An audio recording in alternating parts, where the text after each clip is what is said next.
Duduklah sejenak di sini, kawan. Biarkan aku, sebilah bangku kayu yang sudah bertahun-tahun merapuh di sudut kantor ini, menceritakan sebuah riuh yang kudengar dari layar televisi dan percakapan orang-orang penting yang lewat hari ini.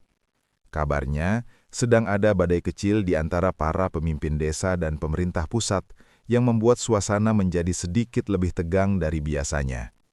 Mari kita bicara soal angka-angka besar yang membuat banyak orang terjaga di malam hari.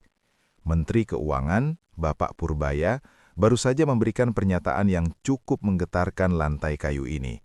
Beliau bicara soal dana desa tahap kedua untuk tahun 2025 yang jumlahnya sangat fantastis.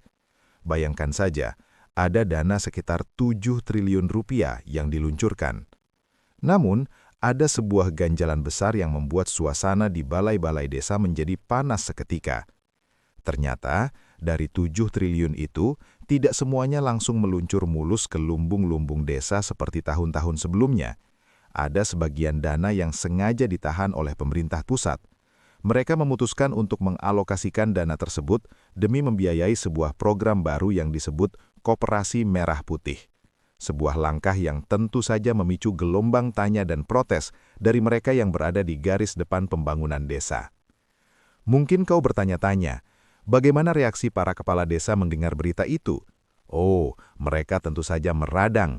Mereka berkumpul, berdemo, dan menyuarakan keberatan di jalanan dengan suara yang lantang. Tapi apa jawaban dari meja kementerian? Dengan nada bicara yang sangat dingin dan tegas, Pak Menteri berkata bahwa pemerintah tidak akan goyah. Beliau bahkan sempat berucap, biarkan saja mereka demo, tapi kebijakan sudah seperti itu dan tidak akan diubah lagi. Kalimat itu seolah menjadi palu hakim yang menutup pintu tawar-menawar. Pemerintah tampak sangat yakin bahwa pengalihan dana ke Koperasi Merah Putih adalah keputusan yang sudah final dan terkunci rapat. Namun di sisi lain, pemerintah juga mencoba menunjukkan bahwa mereka tidak sepenuhnya menutup mata. Aku mendengar tentang sebuah badan yang namanya terdengar sangat kaku di telinga tua ini, yaitu Satgas P2SP2.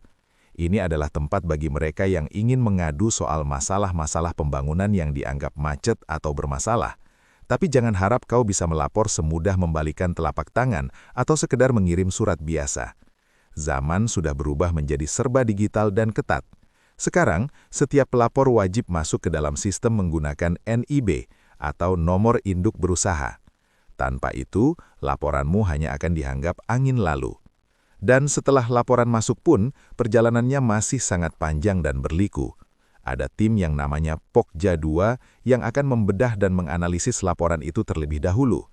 Jika urusannya dianggap sangat rumit, laporan itu akan dinaikkan ke level pejabat eselon, bahkan hingga harus sampai ke meja menteri jika memang tidak ada jalan keluar di tingkat bawah.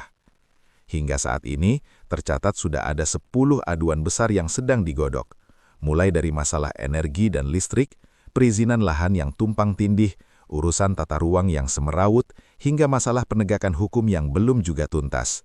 Semuanya sedang dipantau dengan ketat, seperti aku yang diam-diam memantau setiap langkah kaki yang menginjak teras kantor ini setiap harinya. Terakhir, ada satu kabar lagi yang mungkin membuat para pemegang kuasa di tingkat desa harus mulai merapikan catatan mereka dan lebih berhati-hati dalam melangkah.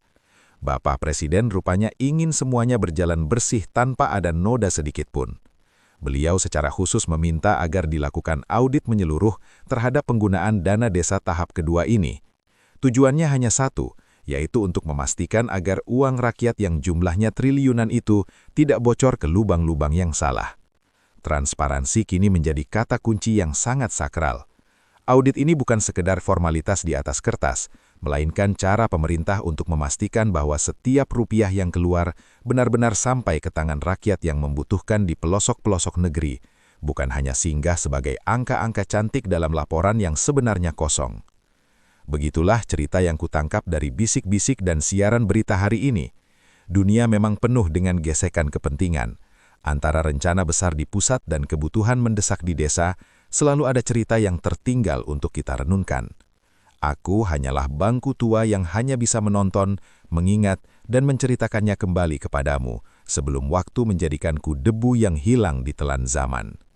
Hari sudah mulai sore, kawan. Terima kasih sudah sudi duduk dan mendengarkan ceritaku.